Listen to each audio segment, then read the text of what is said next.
Hey guys, welcome back. Robocraft Early Access coverage. This is episode 48. I'm Enigmius, and today, very special episode because we're debuting the giant honking gun. It's huge. These are the SMGs for the Megabots. They've been released by themselves. There's nothing else for the Megabots in the game at the time this video is being made. It's just for testing, I guess, so they can gather some information on it, releasing things incrementally, as it were. Gives us a chance to mess around and play with them. There's a bit of I don't know if it's a competition or just an event going on next week. Not this week, the week that it's released, but the week after. Anyone who can kill 100 enemy bots with these new SMGs gets a special vanity version of the SMGs that they can have and keep forever. Dearest friends. Now, first of all, I wanted to give you guys an opportunity to see these things in action. We wanted to get an idea of some of the specs. They're huge. Obviously, they want 10 blocks in any direction horizontally when they're placed like this, uninterrupted, with no other contact with the other bots or the other guns. But more importantly, I wanted to see how they actually function. You can see I'm basically built a super simple bot, put a couple of the guns on it to get a feel for how they move. Are they fast? Are they slow? Are they ponderous? How do they shoot? You can see they fire 2 rounds per, alternating, and then I realized, hey, maybe people would like to know what they sound like when they're shooting, so I had to plug in the audio, which was kind of a derp, but, you know.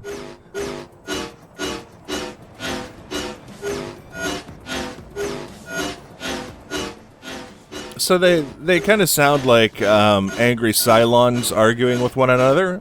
Not bad. The most important thing, obviously, like I said, is to get a feel for how they handle, how they turn relative to other SMGs, how they fire.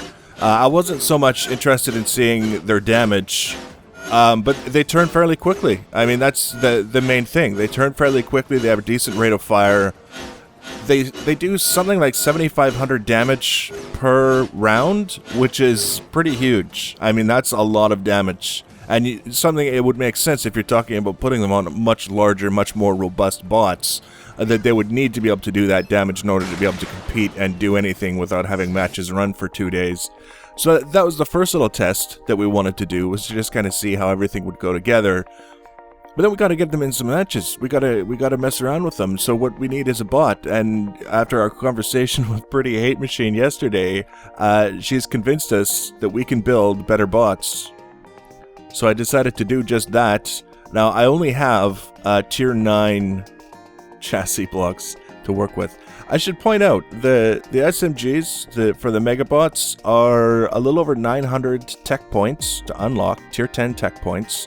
If you've been at tier 10 for any length of time, you know that tech points just accumulate. You're playing matches, you're not playing for the tech points. Before you know it, you've got thousands of them. It's really not that big of a deal. If you're just arriving at tier 10 and you've got your own regular tier 10 components to unlock, plus one of these monstrosities, it might seem a little bit daunting, but no fear. If you cough up $5 for a week of premium, not only will you have Galaxy Cash left over for another week of premium, you shouldn't have too much difficulty getting these things unlocked. The other thing is that they're about 1 million RP each to buy. So, again, if you've been at tier 10 for a little while, I had yesterday just shy of 3 million RP saved up, and then I spent about 800,000 RP, actually a little more than that, finishing the upgrades on Pretty Hate Machine, getting rid of all the purple prisms, replacing them with the black prisms. And I actually had to sell some lower tier chassis blocks after running a few matches just so that I could afford a pair of these guns. So they're not cheap, but again, they're talking about Megabots, talking about big projects, lots of CPU. It's going to take, a lot of resources to put together a Megabot that's taking full advantage of what's available to you. So not necessarily surprising, and again, under the circumstances, held in the appropriate context, not really all that unreasonable. Now, the bot that I'm building, like I said, I don't want to put together a crap bot. I don't want to put together just a brick and take it into a match, blah, blah, blah. I want to do something that's going to be representative of how I like to build bots. A little bit more robust, surprisingly robust for its size, perhaps. keeping in mind that you need 250 CPU for each one of these super big jumbo guns. So just having those 2 guns on my bot is 500 CPU. If I were level 100, that would be 1/3 of my total available CPU just for those 2 guns. So I had to keep it small. I can't just go spreading all over the place for the sake of spreading all over the place. I have to keep in mind that things need to be a little bit compact. But again, strong for its size, using all of the armor core methods. And you'll notice that this build is going much faster than normal. It's 4 times normal speed. Total build was about 45 minutes. But I didn't want to drag it out for 20 minutes in this video when the video is mostly about the Super SMG. So we're working now, this is relevant in the sense that we want a worthy carriage for the SMGs that we're actually going to be taking into battle. And then we're going to eventually, someday, next episode, we're going to take this guy into battle and get a good feel for whether or not, first of all, the design of the bot works, but also see how they handle. In the matches that I ran today, to make up that little bit of extra RP that I needed in order to be able to buy some of these guys, I saw a couple of them on bots. I saw one bot that was really quite small. It had one of these on it, and then it had a bunch of smaller SMGs. So that was kind of the tip, is we don't have to worry about maxing out CPU and buying as many of these as we can to fit on our bots in order to be competitive, because we can buy what we can afford for the big guns and then augment with what we have left with smaller SMGs. I don't expect that we would be allowed to mount, regular tier 10 plasma rails or anything else on these. I haven't tried, but I'm assuming that it's only SMGs. If you want to test it, by all means, help yourself to the testing. It's just one of those things. Something else to point out about these guns is you may have noticed they've got sort of the tripod thing going on. It's not a single mounting point. You can have up to 3 mounting points for these guns, which makes them that much more robust in the sense that you can lose a mounting point and still have 2 holding onto the gun, keeping it on your vehicle. Now, in terms of the specific stats, the damage, the armor, all these other things, that's readily available to anyone from the tech tree. They can just go and take a look. I didn't write it down. I should have. Realistically speaking, I should have, but I didn't. So we're just going to go with what I know about it. Big damage, big CPU, probably a very respectable amount of armor. The 3 mounting points you can see just by looking at the guns themselves here. And get these goddamn thrusters on here. They're so big. They're too big. They're much too big for a bot like this. So they have to go underneath, or they're just going to be in the way, because I do want to get some more guns on here. Really not a super complicated build as builds go, but it wound up just I tried to get some electroplates around the thrusters, and it's just... it's the thing about electroplates. It's one of the reasons why I'm much happier to just build with armor core methods using the chassis blocks, because it's less of a jigsaw puzzle to try and get things to fit nicely. There's a lot of work that goes into building with electroplates and getting everything to fit together the way you might like it. You can see here I had to steal some electroplates from the yellow bot because I had none and I had no RP to buy more, and just trying to get a fit so that they get onto the bot and they're actually going to provide a decent amount of coverage to something. Basically an exercise in futility with a bot like this to try and get an appropriate amount of coverage. There's a little bit of learning to be done in terms of what we can put and where relative to the super guns, because there are certain cases where you can actually build into them a little bit and they're completely fine with it, but other cases not so much. You have to kind of be a little bit careful about what's sticking out into their space. I think it's mostly building under the tripod is okay. You can build out a little bit, but building under, in the way of the gun itself is a no-no. There's plenty of room for testing there as well. But the bot's coming together nicely. Like I say, it's nothing particularly complicated. It's probably going to handle like the rest of my hovers do. It's not going to have the turning capability of a hover without the rudders, because we are going to be putting rudders on here for the stability. A lot of changes as well to the game today. Some bug fixes, some mechanics changes, quality of life stuff that seems to be doing a pretty good job. There's also frame rate improvement, apparently. Maybe you guys will notice it. Someone had commented previously why my frame rate was so low.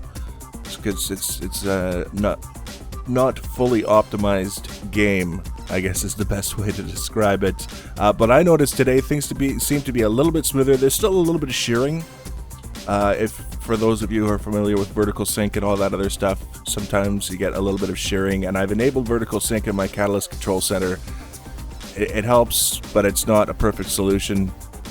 Primarily, it's something that I notice in the garage. I don't notice it too much when I'm fighting, and maybe that's just because I'm too busy fighting to care about shearing. It's one of those things. So there's also some changes to the SMG models themselves. The regular size SMG models are a little bit different, and the sound, although I wasn't paying attention, you guys will probably be able to hear it towards the end of the video. We go back into the practice map and fly around with some regular SMGs on it, as well as the big ones, so you might be able to hear the difference in the sound.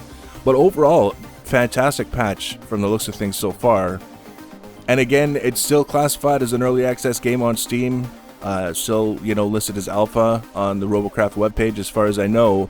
So given what it is, you know, it's a lot of hard work that obviously went into this patch, so kudos to the guys at Free Jam for taking the time to slow down the content a little bit, catch up on some of the hiccups that were causing people some grief, and then get ready to move forward with even more content and stuff. I think the Megabots idea is going to be great, as long as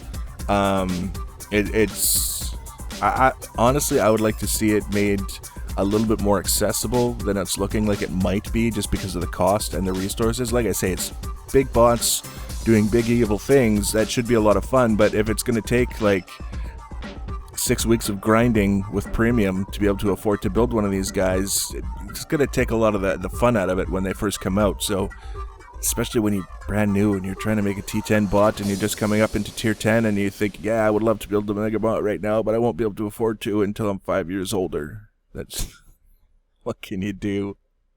So now really all I'm focused on now is I've got enough on the bot, with the exception of the rudders that I'm going to try and fit on now, that I can start enclosing things a little bit, worry about protecting what I've got on the bot. I've got the hover blades, I've got the thrusters. I don't have steering thrusters on this one because it's small, and I didn't want to commit the CPU. I wanted to be able to see what I was going to be able to get on here in terms of everything else. You'll notice I did a little bit different with the rudders. I actually stacked them one on top of the other, facing in opposing directions, just to save a little bit of horizontal space, because with the bot this small, I tried getting them to fit sort of their normal side-by-side position where I like to put them, but that was definitely a no-go.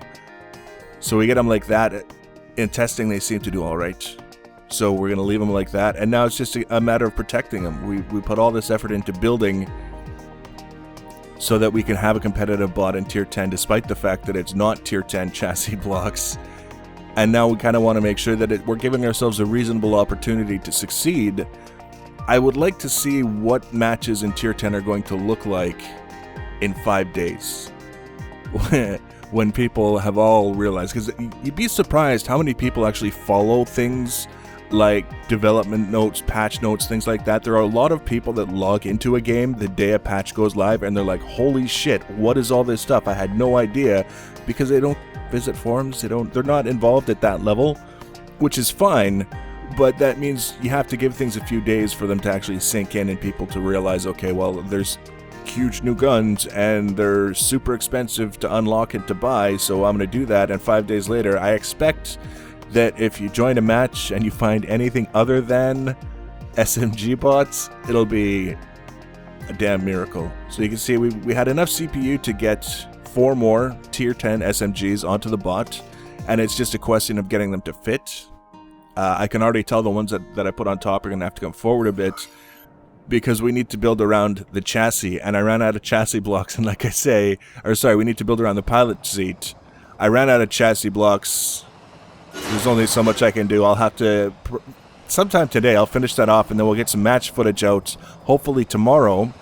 So if you want to be notified when I get that done, you can subscribe to my channel. You can also follow me on the social media. Links for that always in the information section below the video. Thanks for watching, guys. Leave your comments. We'll see you next time. Take care.